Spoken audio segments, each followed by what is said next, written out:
Hi, this is Jack from OnPress. In this video, we are going to go over some special preparations to make your black and white photography look its best. If you have already quoted your project, you'll know that you have the option to choose between black interior printing and color interior printing. Just because your book is of black and white photography does not necessarily mean that the black interior printing is the best option for you. Most of the time, your digital files of black and white photography are actually a color file in the RGB or CMYK mode that only has the appearance of black and white. Let's start with a black interior book. If you are getting a color book that will contain some black and white images, you can skip ahead to the black and white photography in a color book section found at 2 minutes and 8 seconds. Let's start with this lovely nature scene. We've got some highlights of the sun peeking through the canopy, down to the shadowy dark side of the trees, providing us with the full spectrum of contrast. There is one issue. This is an RGB image. So even though it appears to be black and white, it's a color mode only for screens and made up of red, green, and blue light. To print this in a black-only book, you should absolutely do your conversion before submitting your PDF.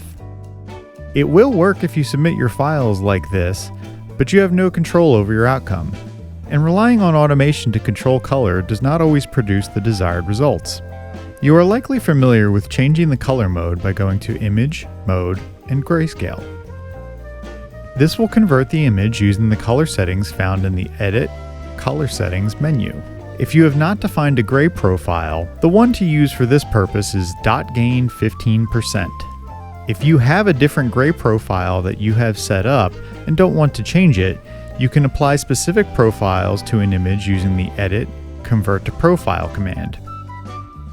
This image is now a true grayscale image, and the only information it contains is on the gray channel. It's ready for printing in a black printing book.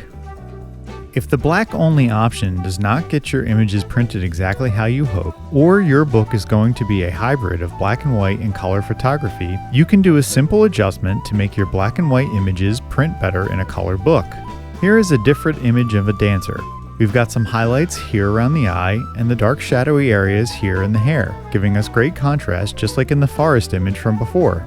If you chose to convert to CMYK and leave everything untouched, you can supply them as is, but we want to show you something that you may never have looked at in Photoshop.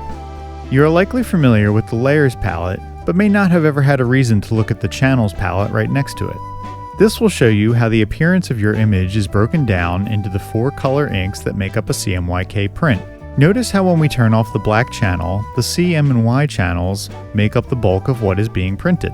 This means that all of the gray in our image is going to be made up by mixing cyan, magenta, and yellow inks.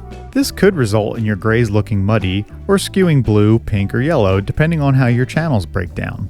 There is a better way to break down the 4 channels that will shift more of the ink to the black channel and allow the C, M, and Y channels to just add some additional depth. Under the Edit, Convert to Profile window, under Profile choose Custom CMYK. A new window will pop up, and we want to change the black generation option to heavy. Click OK to apply these conversion settings. If we look at the channels now, we can see this allows your black channel to do all the heavy lifting, lightening the reliance on bright cyan, magenta, and yellow inks to mix into a gray.